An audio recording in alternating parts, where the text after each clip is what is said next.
Senhoras e senhores, sejam todos bem-vindos ao canal Farmacologia e Você. E no vídeo de hoje iremos falar sobre farmacocinética, caminho percorrido pelo fármaco desde o momento da sua administração até o momento da sua excreção. Lembrando que a farmacocinética é dividida em 4 fases: absorção, distribuição, metabolismo ou biotransformação hepática, como também pode ser chamado, e por último, excreção. E para podermos ilustrar melhor esta narrativa, a qual nós acabamos de descrever, digamos que eu tenho aqui um comprimido, a qual será administrado por via oral. Após ele ser administrado por via oral, ele passará pelo esôfago, do esôfago para o estômago, do estômago para o intestino, do intestino será conduzido para o sangue, do sangue será direcionado para a glândula hepática, ou seja, para o fígado, onde passará por um processo de biotransformação ou metabolização hepática. Após ele sofrer essa metabolização, ele retorna para a corrente sanguínea. Após retornar para a corrente sanguínea, ele será direcionado para os tecidos.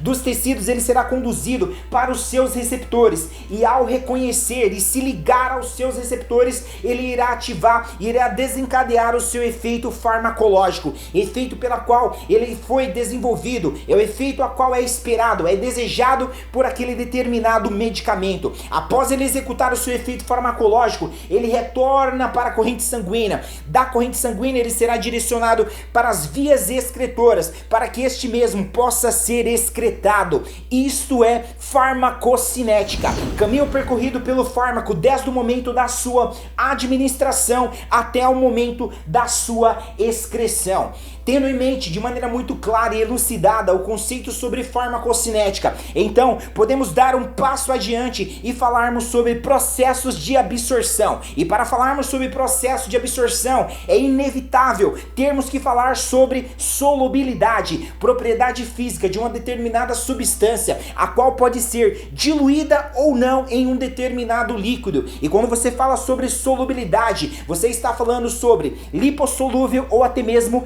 hidrossolúvel.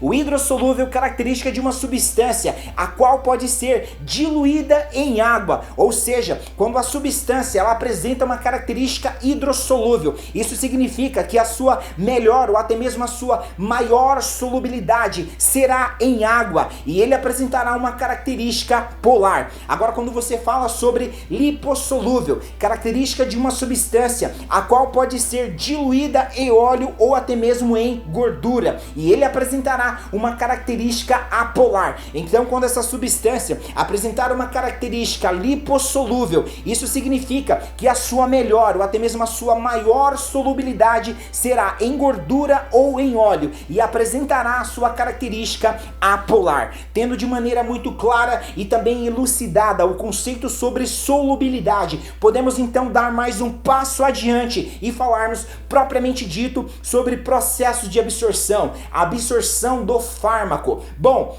existem vários processos de absorção, porém eu irei abordar apenas sobre 3: a difusão passiva, filtração e transporte ativo. Os demais também têm a sua importância e o seu devido valor, mas dentro deste vídeo irei falar sobre apenas esses 3 processos de absorção. Então, começando sobre difusão passiva, processo pela qual a substância ela se difunde pela bicamada lipídica, atravessa as barreiras biológicas e chega na corrente sanguínea. Perceba que por essa narrativa estamos falando de uma substância lipossolúvel, ou seja, com a característica apolar, pois ele apresenta uma afinidade pela bicamada lipídica, a qual é constituída, ela é formada por gordura. Por isso que essa substância lipossolúvel apresenta uma afinidade pela bicamada lipídica. Consequentemente, ela consegue se difundir pela bicamada lipídica de uma maneira muito fácil. Automaticamente, ela passa pelas barreiras biológicas e chega na corrente sanguínea.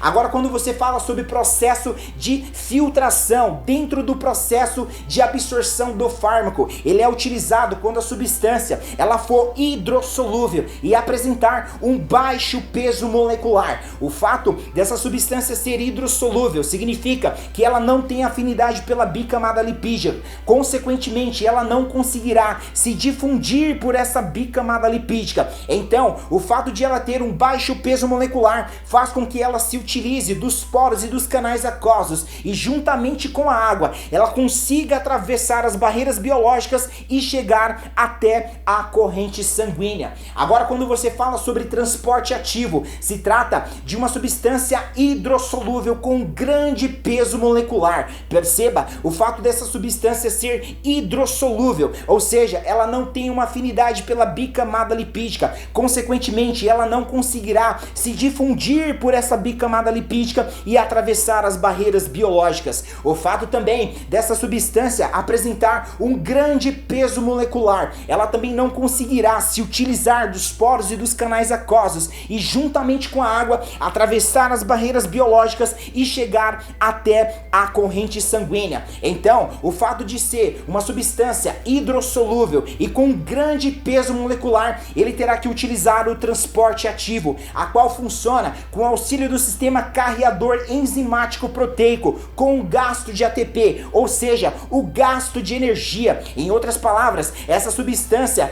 hidrossolúvel com grande peso molecular vai utilizar o transporte ativo como uma carona para que ele possa atravessar as barreiras biológicas e chegar até a corrente sanguínea. Então, dentro desse vídeo de hoje, nós falamos sobre processos de absorção e falamos sobre 3 tipos: a difusão passiva, filtração e o transporte ativo. A difusão passiva está relacionada a uma substância lipossolúvel, a qual apresenta uma grande afinidade pela bicamada lipídica. Consequentemente, ele conseguirá se difundir pela bicamada lipídica, atravessar as barreiras biológicas e chegar até a circulação. Falamos também sobre filtração. A filtração se trata de uma substância hidrossolúvel com baixo peso molecular, a qual ela se utilizará dos poros e dos canais aquosos e juntamente com a água conseguirá atravessar as barreiras biológicas e chegar até a circulação. E por último, falamos sobre transporte ativo, a qual é utilizado por uma substância